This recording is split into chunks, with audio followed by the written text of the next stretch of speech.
This is our agenda, as you can see. So I will start with a brief introduction to No More War, to SEI, and to our speaker, Abdulla Moaswes, and then I will give him the floor. We will have a short break in the middle, and we will have also a Q&A session in the end. We'll give you some time to reflect, and if you have any questions during the talk, you can also write them down. And afterwards, you can give us feedback so we can improve these talks for the next time. This talk is hosted by No More War. No More War is an anti-militarist collective. We work on educating and mobilizing people against war and genocide by hosting spaces like this. If you follow our account, you will see that all of the talks that we do, you'll see the content, the workshops, the trainings that we hold. And of course, you can apply and meet us. Our collective wants to explore how to do political education in ways that make sense for us. And we want to build coalitions as well across different struggles. So you will see this quite often. Like, I'm Palestinian, but I also really care about Kashmir. You will see us talking about different anti-colonial struggles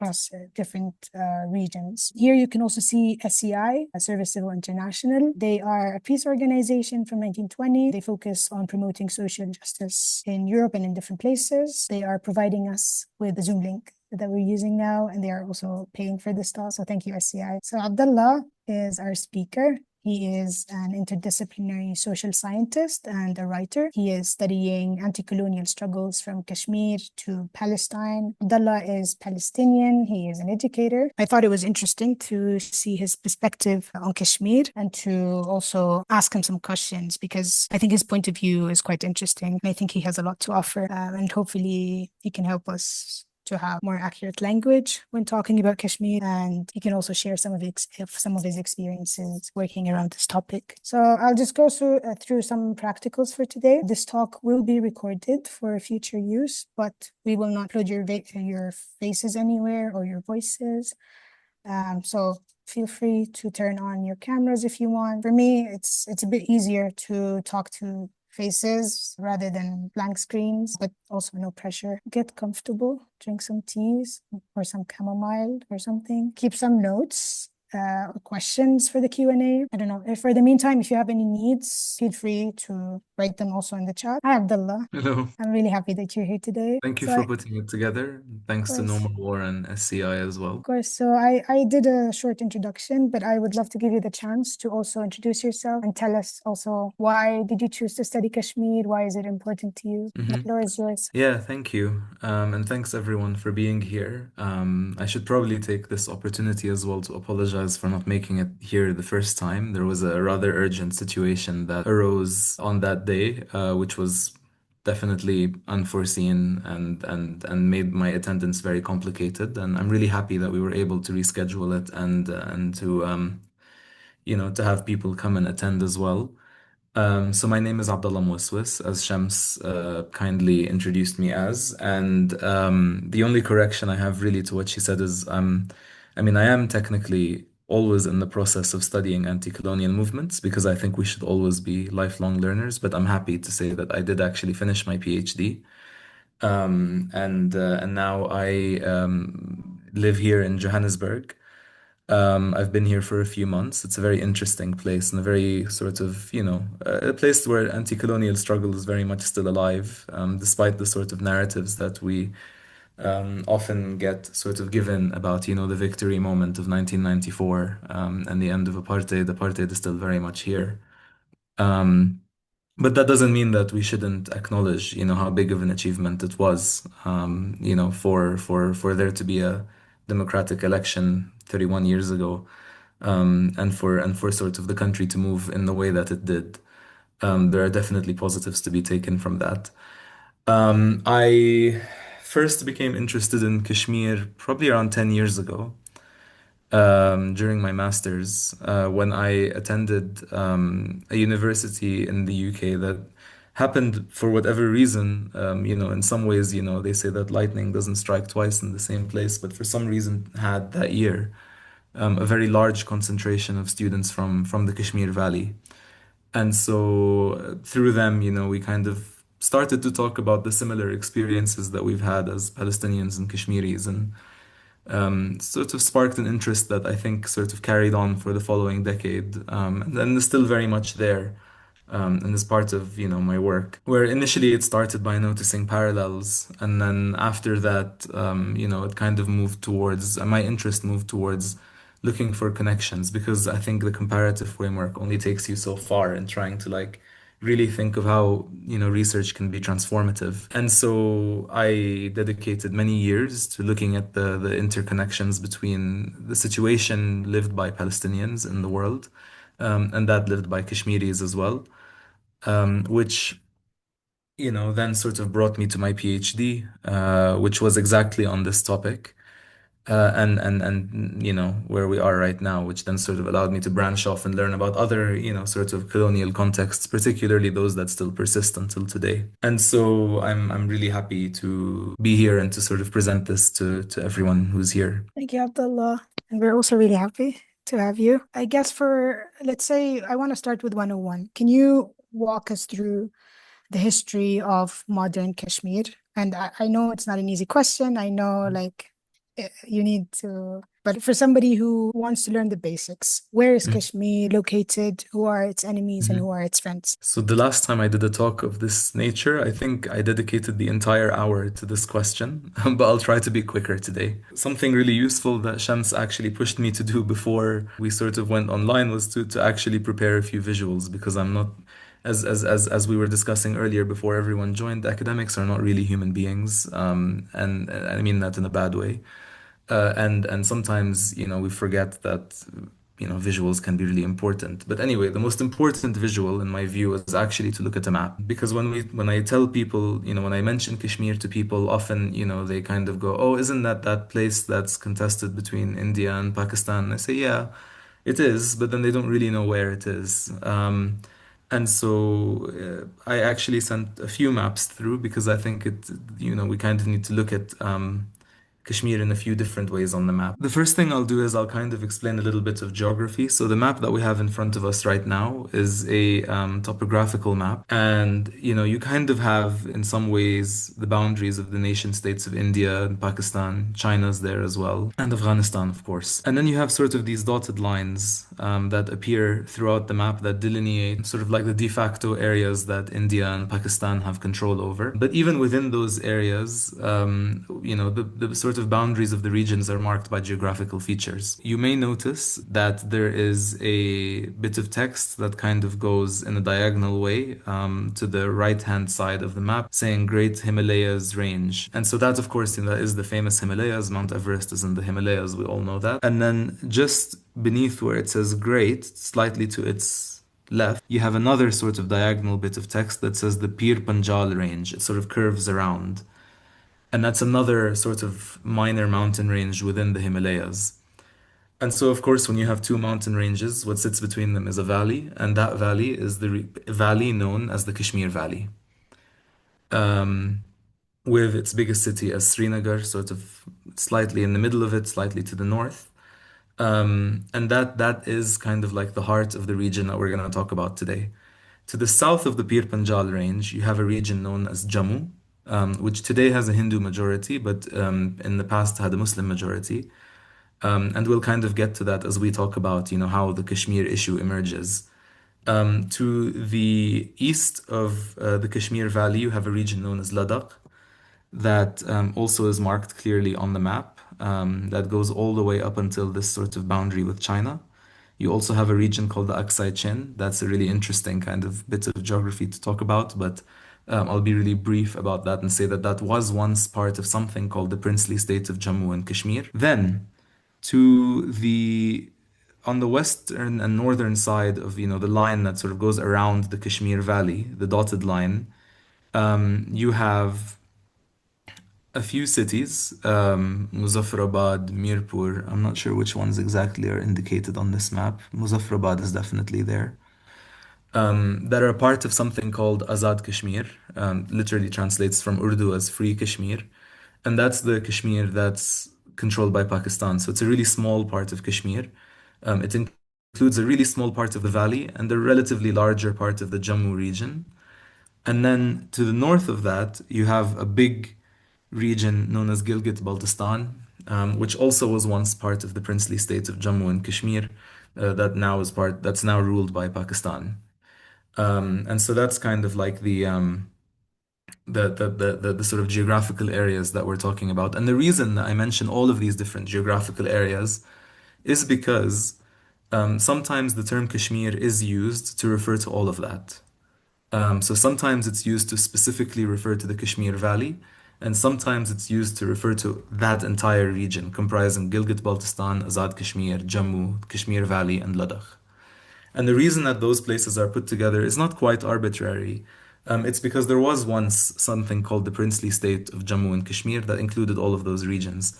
And this is the point at which we get into kind of how the modern sort of contemporary situation emerges in the early 20th century. And so, similar to how a lot of people think that the issue in Palestine began in 1948, a lot of people have this sense that the Kashmir crisis begins in 1947. But actually, I would take it back a century prior to 1846.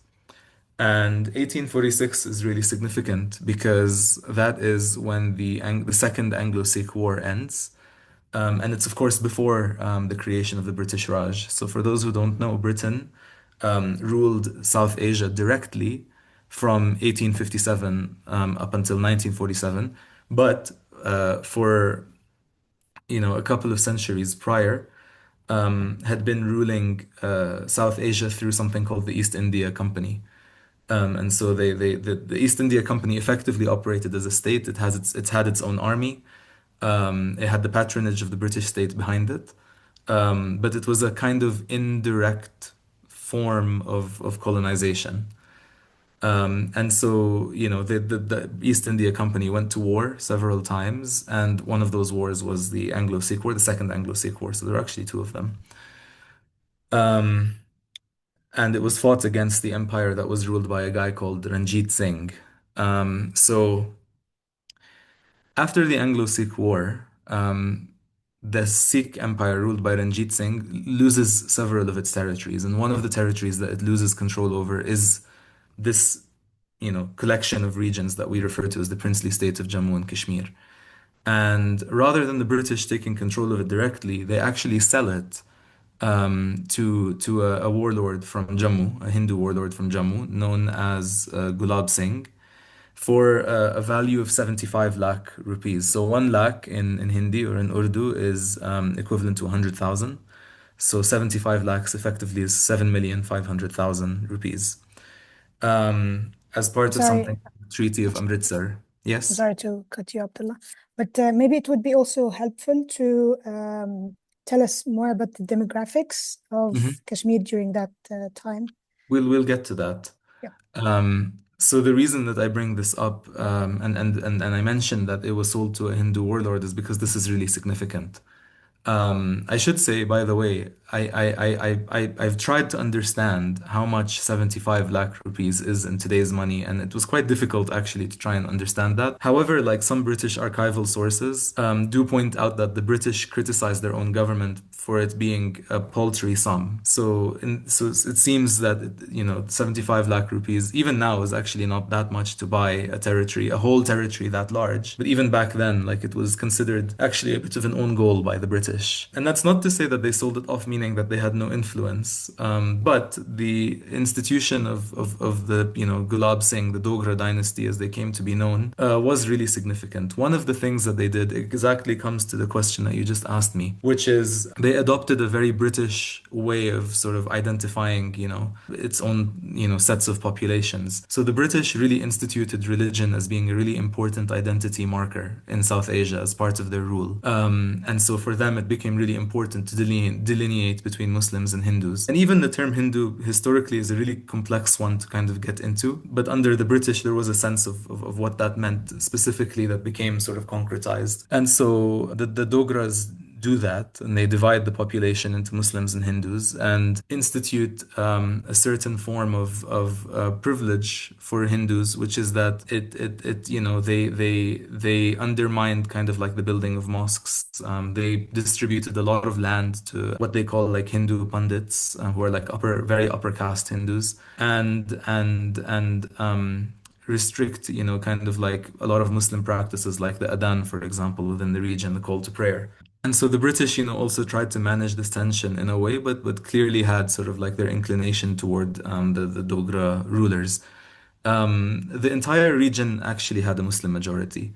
Jammu, Kashmir, Gilgit, Baltistan, all had a Muslim majority. Ladakh had a very large Buddhist population, still does actually. But it's really important at this point to note that Jammu also had a Muslim majority at this point in time. So even within the region that they came from, the Dogras were from a minority community. Um, and of course, like these minorities were created as a form of like, colonial domination. But this is really important to note. So this sort of system persists for around a century. Where the land rights or the sort of the land was largely distributed to Hindu upper caste Hindus both in Kashmir Valley and in Jammu. And there was a systematic attempt to kind of like lock local Muslims out of economic empowerment. And so one of the what was I gonna say? So yeah, so this was kind of something that persisted for a while.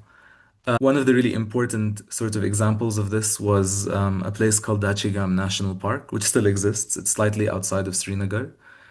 And the reason it's called Dachigam Park is because Dachigam actually translates to 10 villages. And so the Dogras depopulated 10 villages in order to create a hunting ground for themselves and for their sort of cronies and, patrons and whatever.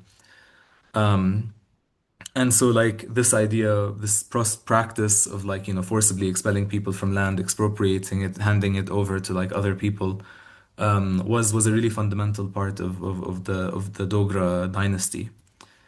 In the 1920s, the Dogras create a category of native Kashmiri through the introduction of something called the state subject laws. And the reason for this was because a lot of Kashmiri Pandits, and so Kashmiri Pandits are upper caste Hindu Brahmins from the Kashmir Valley. So they're different from the Dogras in the sense that they're not from Jammu, they're from Kashmir, from the Kashmir Valley.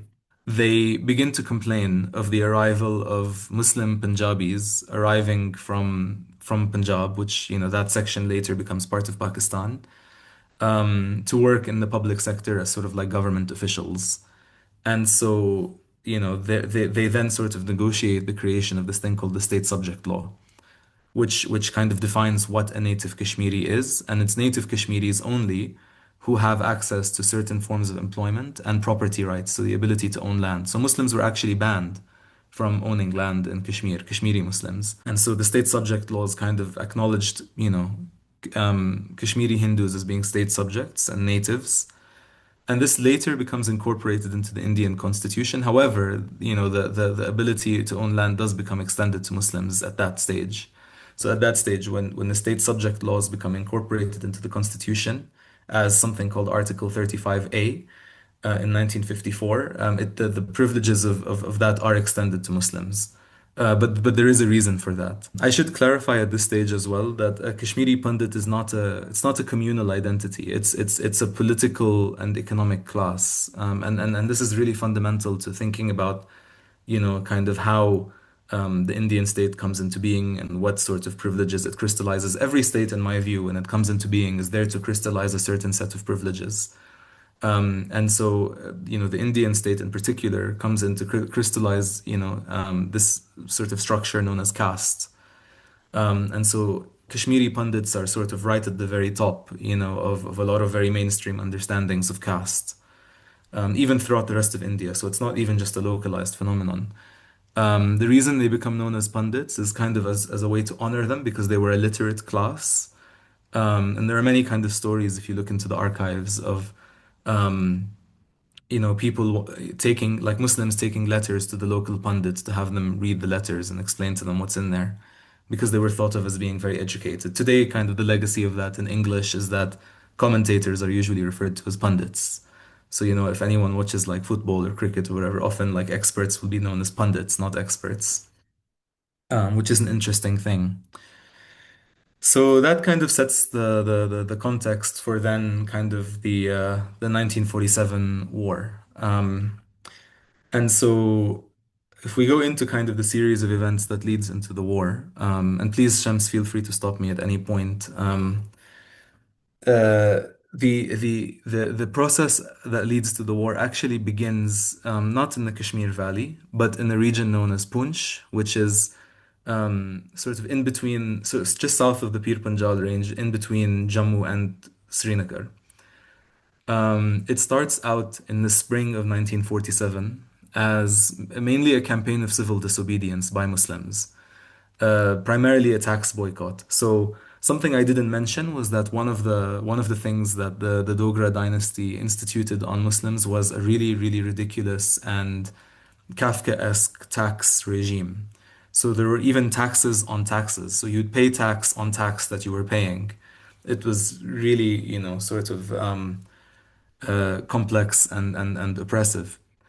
And so in the spring of 1947, revolutionaries in Punch institute a tax boycott and and a series of protests that go along with it. And so as the year goes on, 1947 progresses, the Dogra state's violence in dealing with the protests provokes escalations in the methods adopted by the rebellion. And so there was a sense at that point that something big was about to happen. And so this is sort of during the months where the partition of India and Pakistan are being negotiated between Jinnah and the Muslim League, Nehru and Gandhi and the Indian National Congress and the British. And so this sets in motion a series of events that eventually leads to Kashmir itself also becoming partitioned. So Sardar Ibrahim Khan, who was a politician from Punch and a very key figure in the uprising, at the start of August arrives in Lahore, which eventually becomes part of Pakistan, to build support for his uprising. So when the 14th and 15th of August, and the reason I mentioned two dates is because these are the independence days of India and Pakistan. So Pakistan on the 14th and India on the 15th of August, when they arrive in 1947, Kashmir is technically an independent kingdom. So, the agreement of partition was all the Muslim majority areas go to Pakistan, the Hindu majority areas go to India, and regions that were known as princely states, so kind of like Kashmir in the sense that they had like a royal family and had their own sort of relative sense of autonomy, but still, of course, under the British, were given the right to choose. And so, in the vast majority of cases, the rulers were of the same religious community as the population, and so they sided either with India or Pakistan without much of an issue. But there were three exceptions, three very important exceptions. One, of course, is Kashmir, as is probably really obvious based on what we've been talking about. Another is a place called Junagadh, which is in modern-day Gujarat, in the west of India. And the third is Hyderabad, which there is a Hyderabad in Pakistan, but that's not the one we're talking about. We're talking about the Hyderabad in the south of India that has the really good biryani. And so Junagadh and Hyderabad had a Hindu majority population and a Muslim ruler. And Kashmir, of course, was the opposite, had a Muslim majority population and a Hindu ruler. And so there was a bit of a game of horse going on with these, three princely states, because, there was an attempt to establish the legal precedent, right? By which would they go according to the population of the ruler or the population of, or sorry, the religion of the ruler or the religion of the population. And so India, the story goes that, Sardar Patel, who was one of sort of the main Congress politicians, was ready to lose Junagadh because it would then establish the precedent that regions go according to the decision of the ruler who could be from a minority community. And in that case, then India would establish a legal precedent to gain Kashmir. So right now we're talking about 1947. Hmm. The Indian subcontinent is just emerging from British colonialism, and we have two major countries that are emerging, right? Hmm. India Yeah. and Pakistan. Hmm. India is not a Muslim majority, Pakistan is, and Hmm. Kashmir has a Muslim majority who are not in power, and Hmm. a Hindu minority who are in power, who are working Hmm. with British colonialism and Hmm. also other forms of colonialism. So as I was saying, August comes around, and Kashmir is technically an independent kingdom because it hasn't really decided whether to join India or Pakistan. Obviously both India and Pakistan want to have control over Kashmir. By October of 1947, the Punch rebellion becomes an armed movement, an armed insurrection.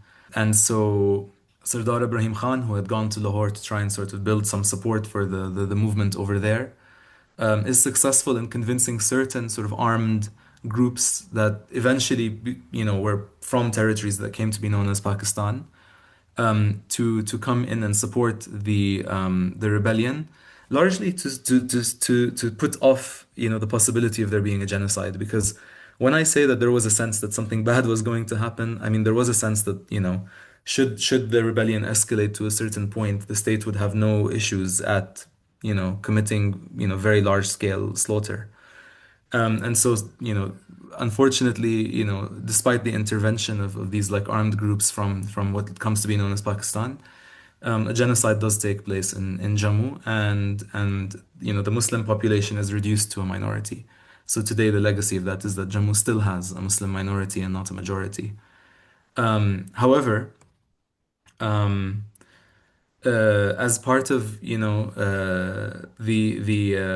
sort of like the violence that comes to take place, and to kind of guarantee in a way his own victory, the king of Kashmir, the Maharaja, at this point a guy known as Hari Singh, requests support from Nehru, the Prime Minister of India, and in order to sort of crush the rebellion, and Nehru grants that support on the basis that the King of Kashmir accedes to India, so agrees that Kashmir would become a part of India. And so the Indian army then invade Jammu and Kashmir, and then the Pakistan army also intervene because they see this as being a form of aggression on territory that they should have. Fighting goes on pretty much until early 1949, and during that period, the rebels keep control of what I referred to earlier as the region now known as Azad Kashmir. So they keep control of a small part of the valley and a relatively larger part of Jammu, just sort of west of Poonch. So Poonch actually remains part of the Indian controlled side of Kashmir, but the regions to the west of that become part of the Pakistan controlled side because that's the region where the rebels are able to take territory. And so this war lasts pretty much from sort of late 1947 up until early 1949, when the UN brokers a ceasefire between India and Pakistan. The terms of the ceasefire are, of course, that the region has to be demilitarized and that a plebiscite has to be held, a referendum on whether the region would join India or Pakistan. The ceasefire line, which effectively became the boundary between sort of, Pakistan controlled Kashmir and Indian occupied Kashmir, kind of became something that resembled a permanent border.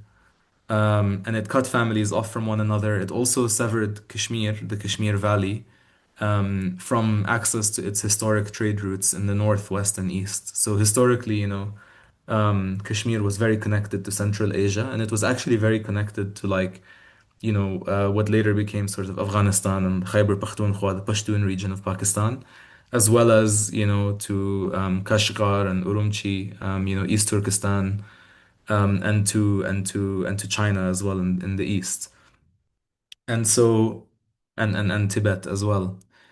And so, what effectively happens after the ceasefire is brokered is that, sort of the line of the ceasefire effectively becomes a permanent border. That later becomes known as the line of control. Um, and that's sort of where things, I guess, sort of come to a bit of a standstill for a while. I think I wanted to also shed some light on Article 370 Hmm. and talk a bit about the conditions that the Kashmiris were put under. I wanted to shed some light on the Jammu genocide, actually, Hmm. because in our collective, we talk about the Palestinian genocide, the genocide in Congo and Sudan, etc. But Hmm. I've never really heard anyone talk about Jammu, even though, I mean, 250,000 people died. They Hmm. were murdered. I think those things, and then Hmm. maybe we move on to the Kashmiri Hmm. Intifada briefly, and yeah. Sure. I mean, The Jammu genocide is really important because a lot of scholars kind of refer to it as the first example of demographic change in the region. And so it kind of sets in motion, the process of Kashmir moving towards a settler colonial format. For a long time, the settler colonial framework was not actually used in Kashmir. And in fact, for a long time, there was very little evidence of it being relevant there. Now, kind of looking, sort of more broadly at the processes that led us to where we are today, the Jammu genocide does kind of present itself as the first example where, there is large-scale demographic change. And this really happens in a very short time, like it happens over the course of 3 weeks. Between October and November of 1947. It's really quite a horrific thing. And I should also point out that the perpetrators of the genocide are not only the forces that were loyal to Hari Singh, and they were not only the Indian army. There were also a lot of fighters who were part of something called the RSS, which is short for the Rashtriya Swayamsevak Sangh. And you can tell that I've had a lot of practice saying that, which is and remains actually today one of the largest paramilitary organizations in the world. It's a volunteer organization comprised of Hindu nationalists, and Modi himself, for example, the current prime minister, is actually a card-carrying member of the RSS. And they were brought in to kind of, in a sense, play a key role in this demographic change. So we have on one hand, sort of the army ostensibly under like the sort of secular nationalist Indian National Congress, and then you also have the RSS who are staunch Hindu nationalists participating in the Jammu genocide. And I think this is really important because a lot of like histories of India actually like juxtapose these two, sort of ideological agents, the Indian National Congress and the RSS. However, there are many examples of them working together, kind of in these early days of the Indian state and even before that, and a lot of overlap as well. So, for example, like Sardar Patel, who I mentioned just a few minutes ago, also had his sympathies for the Hindu nationalists. And he was a very, very key member of the Indian National Congress. And so it's really important to kind of contextualize, the Jammu genocide, number one, as part of what comes to be the settler colonial process in Kashmir, and number two, also the very formation of the Indian state, and what sort of ideological actors play a role in that. And so that's really important. But I should also point out that, of course, like, a lot of kind of like prehistories of colonialism or of conflict sometimes try to present the sort of pre-existing context as a kind of stable and unmoving situation. But there was, of course, Muslim resistance against the Dogras, during the Dogra dynasty. And, one of the kind of big examples of this was the emergence of a political party known as the National Conference, which was led by a charismatic former school teacher called Sheikh Abdullah, who kind of, had a certain ability of sort of mobilizing Muslims in Kashmir. So when 1947 happens and later 1949, Sheikh Abdullah actually, as the head of the National Conference, manages to negotiate a form of autonomy for Kashmir. In large part understood to be sort of a temporary arrangement until a plebiscite could happen. The main outcome of this negotiation was Article 370, which is and 35A, of course, of the Indian Constitution. So they granted Kashmir, first of all, Article 35A, as I said, extended the notion of a native Kashmiri or a state subject to include Muslims as well.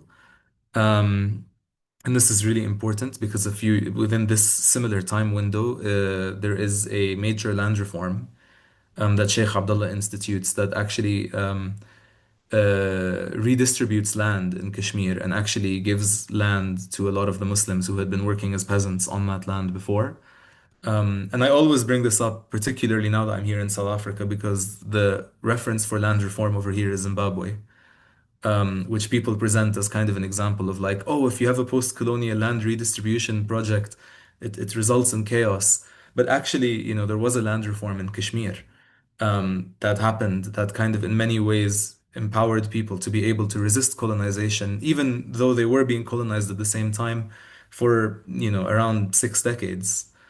Um, So this is something really important to point out. But effectively, the result of Article 370 and 35A was that Kashmir could recognize, its own state subjects, and its own state subjects had certain rights that other people from India didn't, such as owning land, working in certain public sector jobs. But as well as that, it also granted, the region its own flag, and its own kind of government in a sense. So it had the ability to make laws that were applied inside Kashmir only. The king at the time, whose previous title was Maharaja, becomes Sadr Riyasat, the president, in Urdu, and Sheikh Abdullah becomes the prime minister. Later, this gets changed to governor and chief minister as a form of like more clearly integrating Kashmir into India. But initially, this was what those titles were. I think you're going to the point actually that I'm going to ask you about, Okay. because I think a lot of people got interested in Kashmir in 2019 Mm-hmm. when India revoked Article 370. Mm-hmm. But maybe you can also, yeah, tell us like what does it look like now? Mm-hmm. What changed? And I would also, Mm-hmm. I'm interested to also know a bit more about Sheikh Abdullah's kind of, I mean, I think a lot of the things that he was fighting for was related to class struggle in Mm-hmm. Kashmir. Yeah. And he was also, like the government fought Sheikh Abdullah because of that. Yes. So maybe if you can, yeah, explain a bit. Yeah, so a lot of people nowadays, now that Article 370 was unilaterally revoked by the Modi government in 2019, August 2019, August 5th, actually, if we want to be really specific. Um, and so a lot of people now kind of, have this discourse that like, oh, Kashmir needs to go back to having Article 370. But actually, during the period in which Article 370 was there, yes, it was negotiated as a form of sort of temporary autonomy. However, it was actually an instrument of domination. Like it was a methodology by which India was able to kind of rule a Kashmir that wanted to be independent or wanted to be part of Pakistan even. Um, in a way where it kind of put off or delayed a lot of kind of the concessions that they would need to make. So there were various presidential orders and acts of parliament over, the decades that followed that really watered down like what autonomy actually meant. To the point where like politicians even said we don't actually have to revoke Article 370. Like Kashmir is fully integrated into India. Um, so one example of this is, like in the early days of Article 370, when Sheikh Abdullah tried to resist, a sort of closer integration with India. Nehru says to him, Sheikh Saab, if you delay or avoid closeness with us, we will put chains of gold around your neck. Um, and, then Sheikh Abdullah sort of responds and says, don't push things so far that you'll have to wash your hands of Kashmir. But also, there were politicians out there, who comfortably said that Kashmir was fully integrated. So Nehru himself, a little bit later on in 1963, admits that, in a parliamentary debate. Um, And so, he says that, in many ways, Article 370 was not a mountain or an obstacle, but a tunnel for integrating Kashmir into India. Um, and he said, at that point as well, that it's been emptied of its contents. There's nothing in it. And so, effectively, by the time 2019 comes around, the main thing that Article 370 does is that it just kind of governs who can own land in Kashmir and who has access to kind of like public sector jobs. But of course, there were ways around that. Like there were other forms of investment that took place that could kind of go around what Article 370 allowed. Sheikh Abdullah, for his part, he was a really interesting character. Um, at one point he was referred to as kind of the Lion of Kashmir, and nowadays, people don't even visit his grave anymore to pay respects because he's regarded as having betrayed his own cause. Um, which is interesting for me. In many ways, I think Yasser Arafat kind of has a similar sort of position for Palestinians. Not to kind of go too much into analogy and comparison. It's also helpful for me Yeah. because I think because I'm still an outsider when it comes to the Kashmiri cause, and I think drawing comparisons with Palestine Mhm. makes it a bit easier. Of course, it's Mhm. not the same, but it's Mhm. helpful. Yeah, it makes it accessible in a way. Yes, yes. Yeah, and so Sheikh Abdullah's motivations really are like to kind of play off, like these different parties against each other, like India and Pakistan, the British, and his like sort of close advisors and his cabinet within the National Conference were largely comprised of like Marxists. And so it's interesting because at that point in time, there was also like from an American perspective, the sense that like Kashmir was really close to the Soviets, and therefore they had to support India, even though they also regarded India as being close to the Soviets, but not as close as Kashmir. However, anyway, Nehru and Sheikh Abdullah, like many sort of, narrations, kind of describe them as having a friendly relationship, but things do get weird between them at a certain point. So, for example, when he says to him, we'll put chains of gold around your neck. Um, and so a few years after he comes into power, as the Prime Minister of Kashmir, India actually pushes him out. And they replace him with this other guy, GM Bakhshi, because Sheikh Abdullah was really dedicated to trying to preserve the autonomy that he had fought for. Not independence, I would say, because it's not clear that um, that was something he was ever going to move towards, but the autonomy for sure. I'm not saying that there was no evidence, but just for the safety of language, we'll say the autonomy.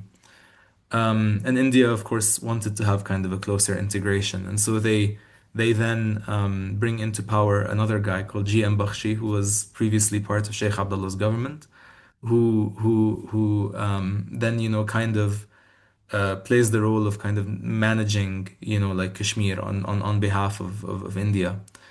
And so I'll give you like something that many people would regard as a rather trivial example, but I think it's really important. Is under Sheikh Abdullah, there was a point where, he really encouraged Kashmiris to eat potatoes because he didn't want to import, food from India. Kashmir was producing its own rice. However, not, not to the point where it was super cheap for Kashmiris to have. And so he said, well, then eat potatoes. And so he became kind of known as the father of potatoes. When Bakshi comes in, Bakshi negotiates a series of grants and subsidies with Nehru that then make rice really cheap because it starts coming in from Punjab. And so rice becomes so plentiful in Kashmir that the actual cuisine becomes transformed into one that's very, very rice heavy. So if you go to Kashmir now, you will get served rice dish upon rice dish and so much rice, it's actually really bad for you. Um, it tastes amazing, but it's not very healthy in the sense that it's very carb heavy. And so Bakshi becomes known as father of rice because, then rice becomes the main carb in the Kashmiri diet rather than potatoes or bread because of the fact that these subsidies were enacted under his rule. So Hafsa Kanjwal, for example, who we were discussing earlier, that her book Colonizing Kashmir is one of the really good books on Kashmir. It really focuses on this period, Bakshi's period of rule. And she kind of borrows from the Israeli political economist Neve Gordon, who refers to something called the politics of life in the context of Israel's rule over Palestine, to kind of talk about how, not only is scarcity and kind of like, taking things away a part of colonial domination, but also introducing certain things and certain luxuries and certain sorts of like good things, things we would regard as good, grants, aid money, is also a form of trying to like, create dependency and entrench colonization.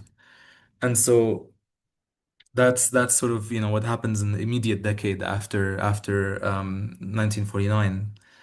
Um, at some point later on in 1975, Sheikh Abdullah eventually comes out of prison. So he's been in and out of prison pretty much since he was ousted from power. And he signs an agreement with Indira Gandhi, known as the Indira Sheikh Accord, which allowed him to re-enter politics in Kashmir, but it also set really strict boundaries on what Kashmiri politics could entail. and what the Kashmiri state could actually legislate on as to how it would impact Indian sovereignty. And so this is the document. So, I mean, on the previous slide, there was a mention of something called the Kashmiri Oslo. This is the document that I refer to as the Kashmiri Oslo, because it's Kashmir's biggest kind of, the person regarded as one of the biggest sort of fighters for, Kashmiri liberation, sort of capitulating in order to kind of have a say and a bigger say in formal politics, while also sort of conceding and compromising on a lot of the principles of what liberation means. So, I mean, you see, for example, like in '93, when Yasser Arafat signs the Oslo Accords with Yitzhak Rabin, Edward Said refers to it as the Palestinian Versailles. So that's the Palestinian Versailles, and then this is the Kashmiri Oslo. Um, I think, yeah, I think that's a really helpful comparison actually, because it puts things into perspective. I would also, well, I would push for a break, for a 5-minute break, for you to catch mhm. your breath and for people to also maybe move a bit or drink something. And then after the break, we will talk a bit about Palestine and Kashmir and the parallels between the two and the Mhm. liberation struggles for both.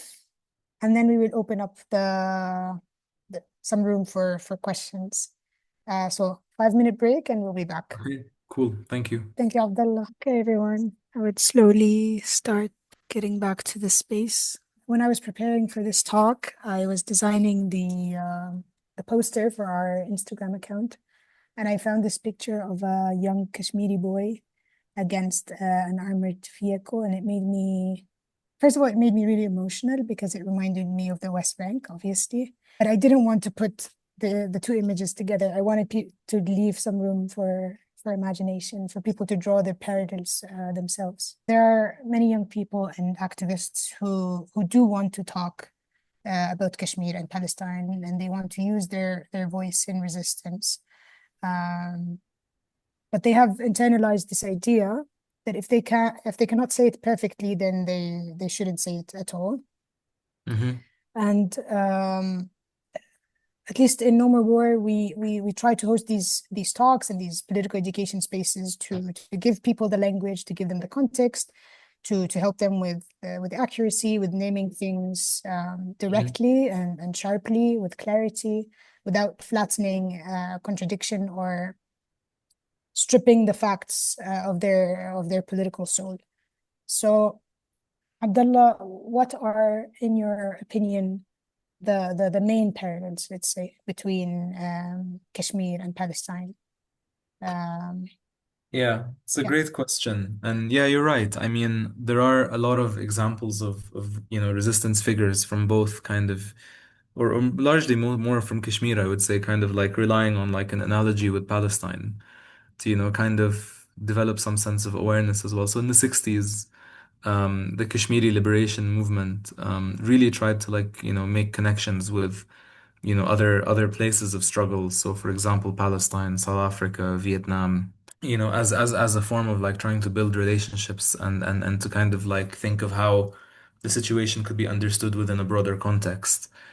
And so this persists until today, obviously, to the point actually. So I was actually speaking with Dr. Kanjwal a while ago, and she had mentioned that, up until relatively recently, like even in Kashmir, people would spray paint Free Palestine on walls, but they actually mean Free Kashmir, but Free Kashmir would get taken down, but Free Palestine wouldn't. Now it is actually.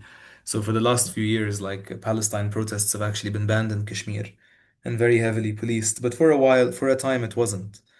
Especially during a period in which India saw itself as being an ally of Palestine. But the things that I would say probably are the most direct points of analogy, obviously, are militarized occupation, being ruled by, in a way, like a colonial power, and kind of like the denial of your own ability to self-determine. These, I think, are the main kind of points of analogy. During different periods, Palestine and Kashmir resemble each other more or less, during different points in time. But for example, like in the 60s, Maqbul Bhat, who's like one of the really important Kashmiri, liberation fighters. So a lot of people have this, understanding that There isn't really armed resistance in Kashmir until the 90s. This is not true. There was armed resistance before that as well. It just wasn't as prominent.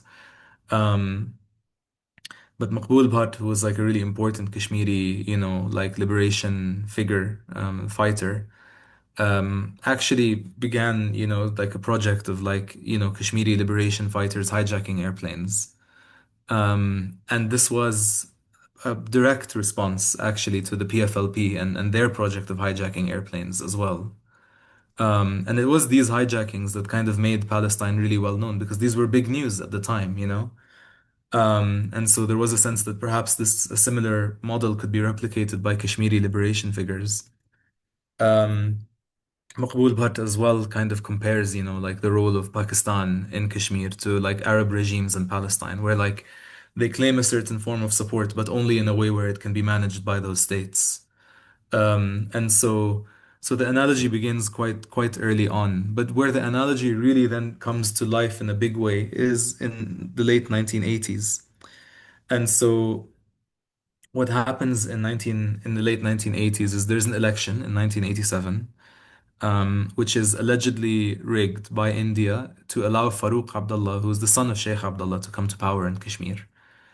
And there was a lot of widespread discontent with the result of that election. By late 1989, there were a series of activities undertaken by Kashmiri liberation fighters that eventually led India to step in and directly appoint a governor, a bureaucrat, an Indian bureaucrat by the name of Jagmohan Malhotra.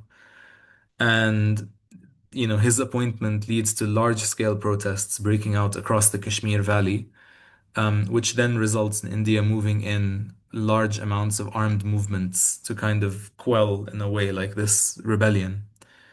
Um, it's really important as well that I should say that these units that had been moved in had been previously involved in fighting Maoist insurgencies and insurgencies in the northeast of India. Because it's also important to point out that Kashmir is not the only region that India rules without the consent of its population.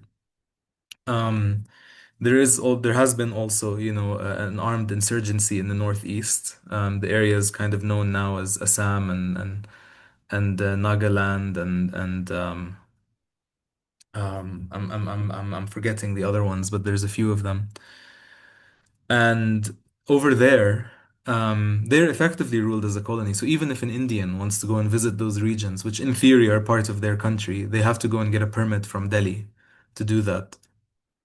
Um, and in there was a certain legislative act called the Armed Forces Special Powers Act, AFSPA, which gave, the Indian Army the power to kind of kill and arrest people without warrants and reduce the responsibility that they had of maintaining order.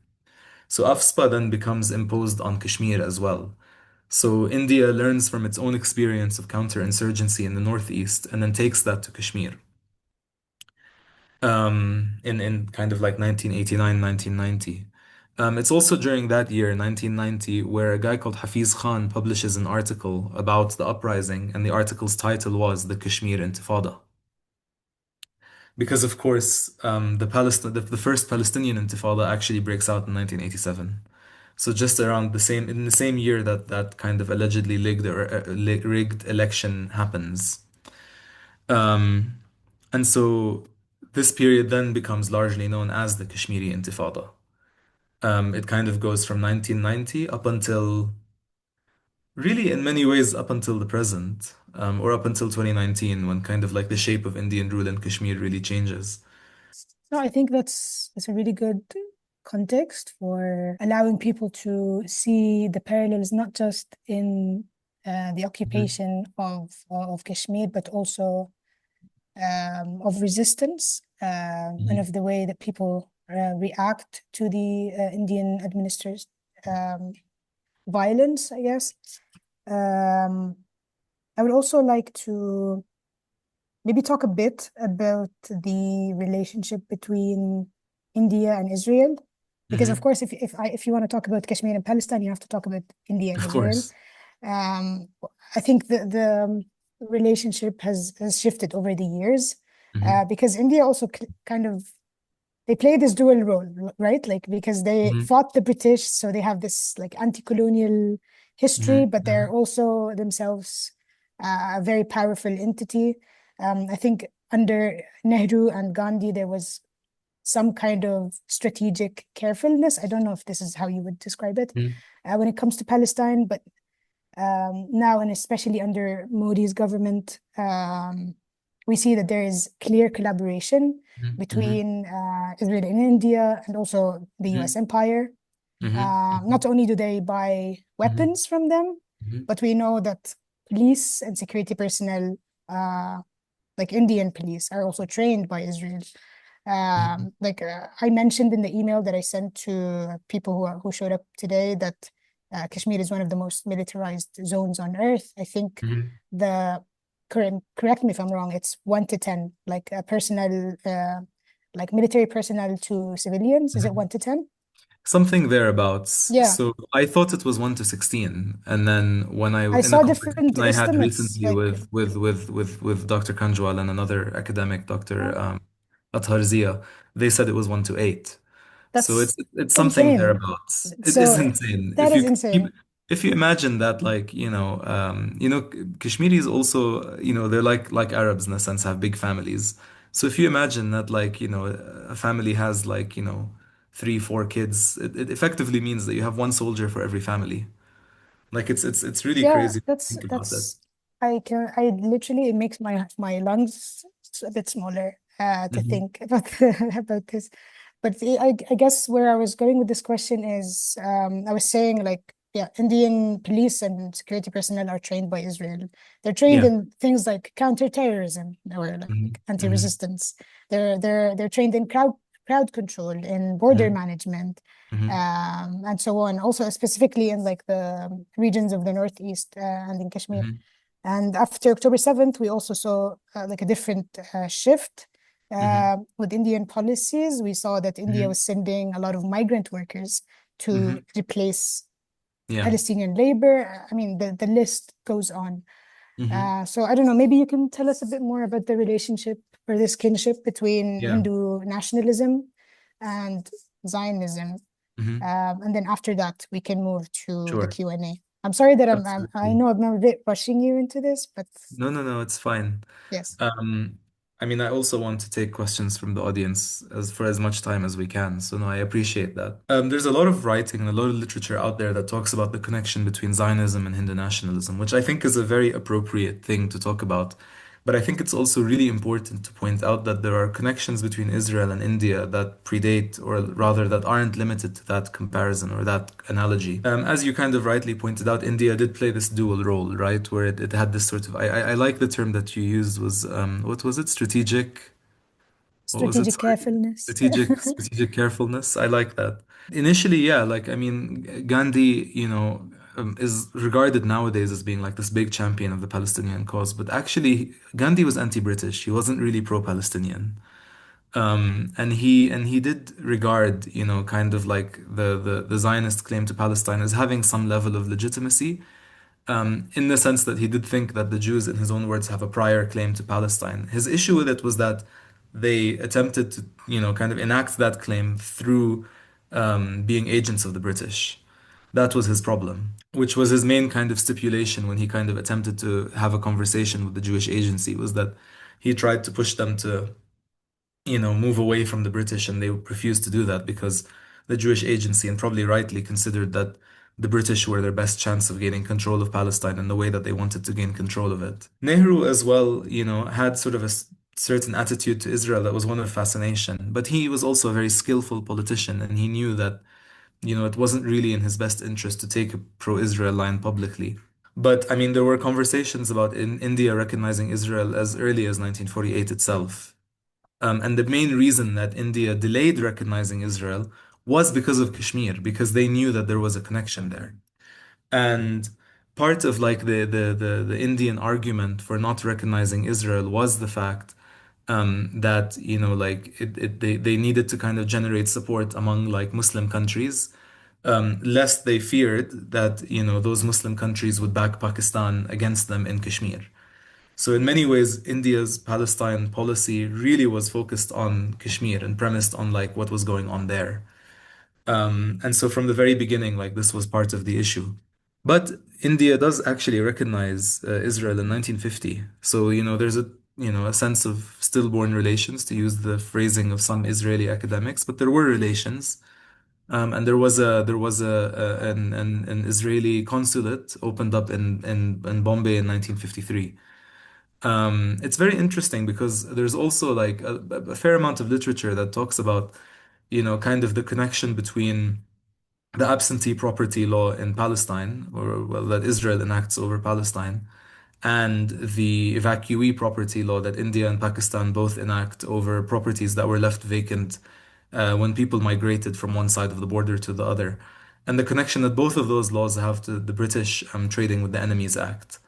And so in many ways, kind of like the processes are very much linked. As we kind of move into like the 60s, we also start to see like these covert relations begin to develop between the Indian kind of like intelligence body known as the Research and Analysis Wing, RAW, and the Mossad. This is something that Indira Gandhi, Nehru's daughter, who comes into power later on, instructs this guy R.N. Kao, who was the head of RAW, to work on and nurture. And it gets to a point where, for example, in the 80s, when the Golden Temple operation takes place in Punjab, the Indian commandos who carried out that operation were trained by the same unit of the Israeli army that carried out the raid in Entebbe. And so this is all during the period in which, India in theory doesn't fully recognize Israel and is viewed as being, a big pro-Palestine country, the first non-Arab country to recognize Palestine, etc.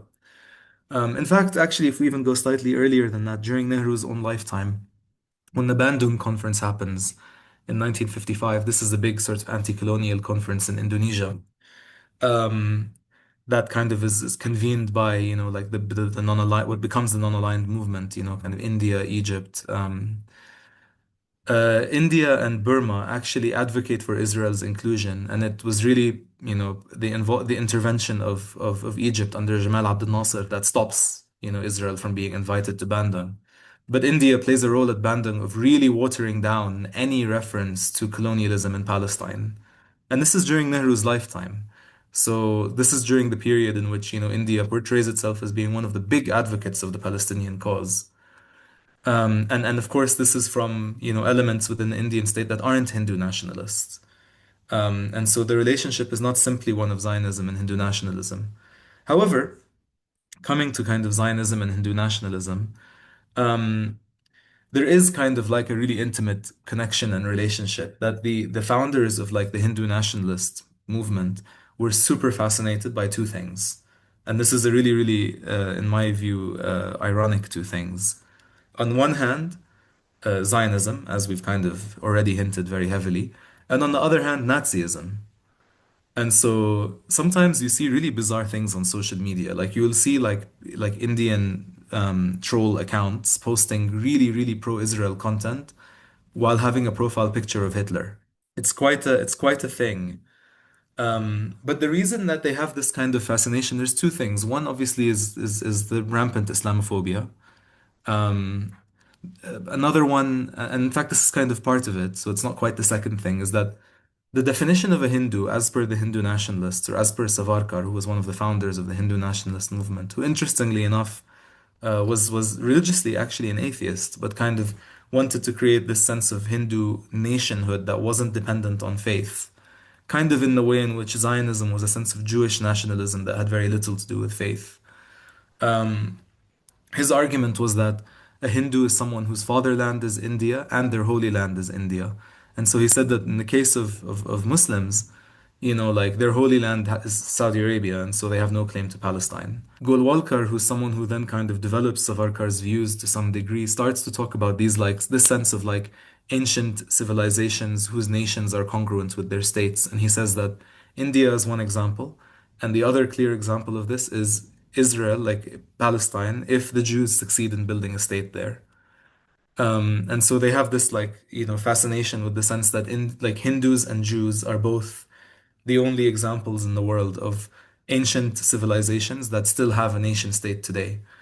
And this is actually like, when I'm talking about it in kind of an abstract sense like this, like it feels like this is kind of like early 20th century, like colonial rubbish, which it is. But you still have like really respected political scientists in India who do still talk like this and write like this.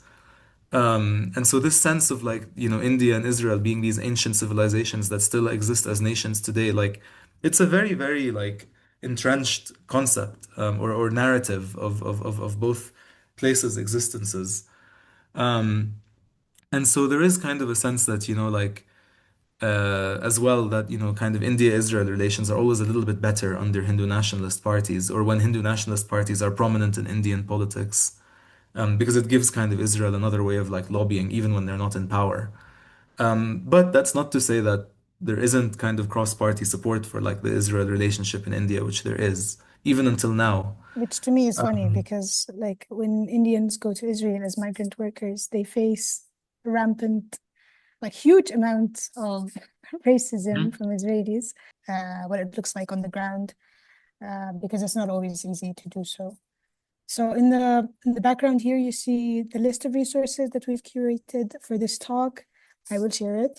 Um, But yeah, I just wanted to say thank you again, Shams, for making this happen. Thank you to Gigi as well for all the support, and to No More War and to SCI as well. Thank you very much. I'm really glad we finally got to do this. We'd been talking about it for months, and unfortunately, like my schedule was just not permitting.